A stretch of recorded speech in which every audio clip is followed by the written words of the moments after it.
दी मुझे भी gym join करना है कि जिम जाके क्या करोगी, ऑलरेडी इतनी पतली हो। जो पूरा दिन तो काम करते हैं पर अपने हेल्थ के ऊपर बिल्कुल भी ध्यान नहीं दे रहे हैं। बिकॉज एक मदर है आपके घर की पिलर। सिर्फ फिजिकल फिटनेस के लिए जिम नहीं होता। Hello beautiful people, I hope you guys are doing well and I'm doing great too. Since so long I've been thinking of making a YouTube video and finally I'm shooting it today, and I would have not got a better day than this, as today is my birthday also, and I'm addressing a topic which is closest to my heart. It is a part of my lifestyle, and I want to share as a personal experience to every one of you. Yesterday only a known person of mine said, दी मुझे भी gym join करना है. I encouraged her and I said, why not? The very next moment she said, दी but मम्मा join नहीं करने देंगी, मम्मा कहते हैं कि ऑलरेडी इतनी पतली हो, जिम जाके क्या करोगी.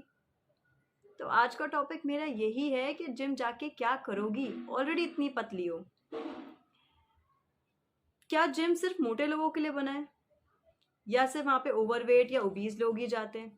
अगर आप जिम विजिट करेंगे आप देखेंगे वहाँ पे 20% जो है रेशियो वही है जो ओबीज या ओवरवेट में.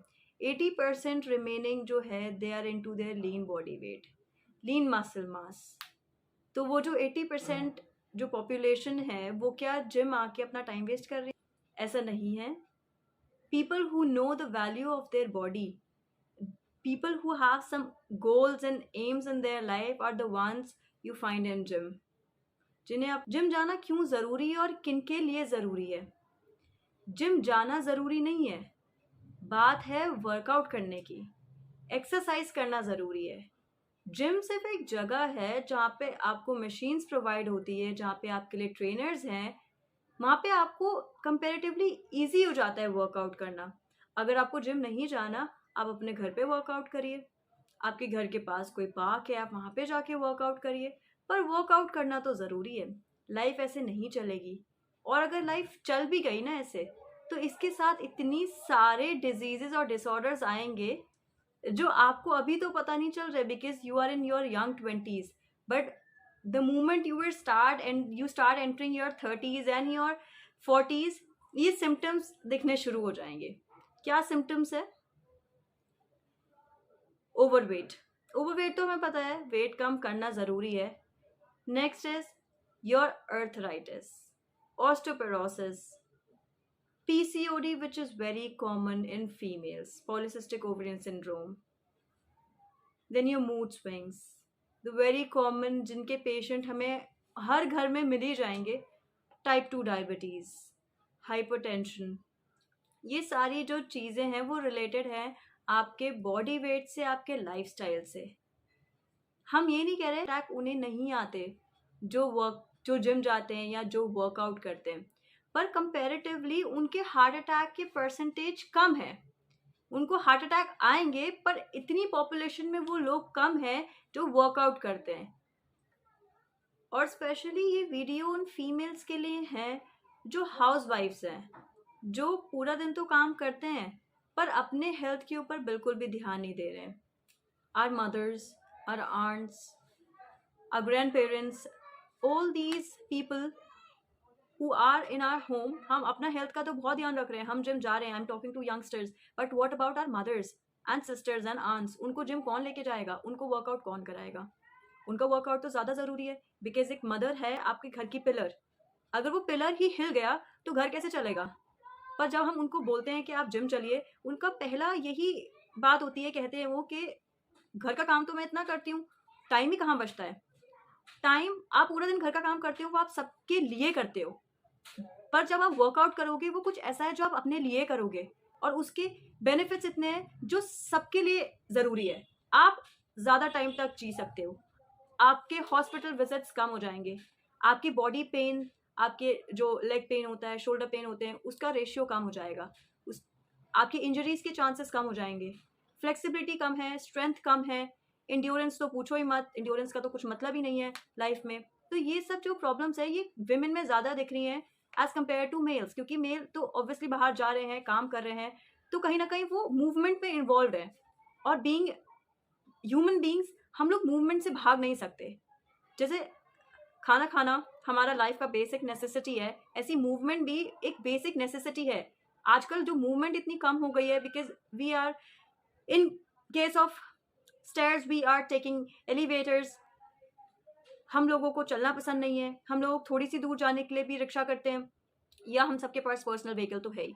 तो हम लोगों का मूवमेंट इतना कम हो गया है, एलेक्सा ने हमारे सारे काम इजी कर दिए हैं, सब कुछ बैठे बैठे हो जाता है। तो इसलिए हमारी जो बॉडी के जो डिसऑर्डर्स हैं वो बढ़ते जा रहे हैं टाइम के साथ।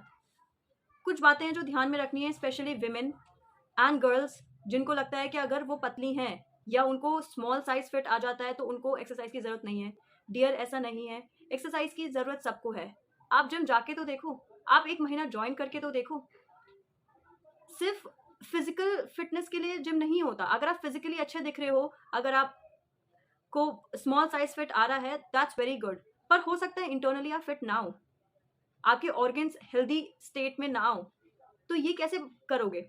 सबसे पहले अपना रूटीन चेकअप कराया करो, कोलेस्ट्रॉल लेवल चेक कराओ, डायबिटीज़ चेक कराओ। उसके बाद अगर वो ठीक है, फिर भी आपको जिम ज्वाइन करना है, फिर भी आपको वर्कआउट करना है, क्या करेगा? आपको लगता है सिर्फ एक्सरसाइज, फिजिकल फिटनेस और वो जिम जाना, ये सब जो है ये फिजिकली अच्छा दिखने के लिए होता है? नहीं, फिजिकली अच्छा दिखना तो सिर्फ इसका एक पार्ट है। उसके जो ब्रॉडर बेनिफिट्स हैं वो तो आपने कभी सोचे ही नहीं। जब आप जिम जाते हो, आप वर्कआउट कर रहे हैं, आपकी फिजिकल हेल्थ इंप्रूव होगी, नो डाउट। आपका वेट अगर बढ़ा हुआ है तो वो कम होगा। अगर आपका वेट कम है तो आपके जो ट्रेनर्स हैं वो आपको एक्सरसाइज कराएंगे और ऐसी डाइट और न्यूट्रिशन सजेस्ट करेंगे कि उससे जो है आपका वेट गेन होना शुरू हो जाएगा। मसल गेन बेसिकली हम कहते हैं, वेट गेन टारगेट नहीं होता हमारा, मसल गेन टारगेट होता है ज़्यादातर।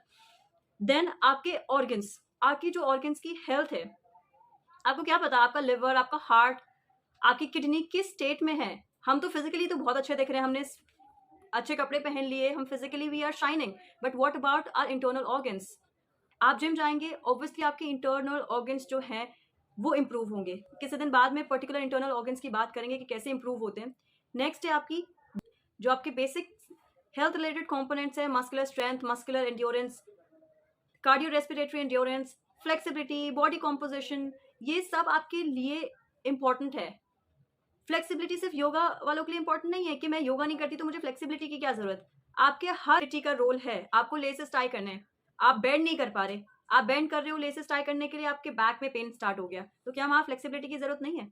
तो इससे आप अपने इंटरनल ऑर्गन्स को इम्प्रूव कर रहे हैं थ्रू वर्कआउट। दूसरी बात आ रही है आपकी पर्सनैलिटी की। जब आप वर्कआउट कर रहे हैं तो आपकी बॉडी में इंप्रूवमेंट आएगी, आपकी लुक्स में इंप्रूवमेंट आएगी। तो आपकी लुक्स की इंप्रूवमेंट की वजह से आपका कॉन्फिडेंस बूस्ट अप होगा, आपकी सेल्फ एस्टीम बढ़ेगी। तो basically you will shine in your own eyes. Next is your mood swings. आप पूरा दिन काम कर रहे हैं घर में, specially ladies who are house wives and people who are doing 9 to 5 job. आप पूरा दिन घर आते हैं, हम थक जाते हैं। अपनी बॉडी के लिए क्या करा पूरा दिन? हमने इतना स्ट्रेस लिया। Stress has got negative effect on our body, उसका भी रिलेशन कभी बाद में पढ़ेंगे। आपका मूड खराब हुआ, आप इरिटेट हो गए सामने वाले के एक्शन से। तो हम ऐसे ही हमारी लाइफ में एक्शंस चलते जा रहे हैं जो कहीं ना कहीं हमारी बॉडी को नेगेटिव इफेक्ट्स प्रोवाइड कर रहे हैं, और साथ में इलनेस तो हमारे आ रही है।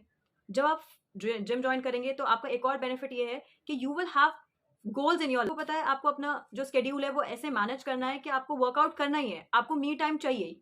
आप जल्दी अपना काम वाइंड अप करेंगे ताकि आपको टाइम मिले कि आप अपना वर्कआउट कंप्लीट कर सके। तो people who are going to gym are the ones who have got goals and aims in their life, and they are striving to fulfill those goals and aims. And next benefit for regularly working out is your diet. जब आप workout करेंगे तो आपको पता है कि आपको healthy खाना है, तो कहीं ना कहीं आप अपने पार्टीज और जंक फूड से कॉम्प्रोमाइज करने के लिए रेडी हो जाएंगे कि आप वर्कआउट कर रहे हैं तो आपको हेल्दी खाना है, क्योंकि आप अपने वर्कआउट से कॉम्प्रोमाइज नहीं करेंगे, क्योंकि वो आपको पॉजिटिव बेनिफिट्स आपकी लाइफ में प्रोवाइड कर रहे हैं। So you will know how to say no to a piece of मिठाई। यू विल नो हाउ, आपको ये मना करना आ जाएगा, क्योंकि you will start knowing the importance of your health and your body. So basically it is all interlinked. You are taking care of your health, you are de-stressing yourself, you are into good mood now, you are keeping your organs healthy, you are now into good confidence level, and ultimately you have got some goals and aims in your life. So by this I want to conclude, please start taking your life seriously, give importance to yourself and your health, and I assure you that you could achieve much more by just keeping your health in a good state. So signing off, Rabia Hussain this side. Thank you everyone.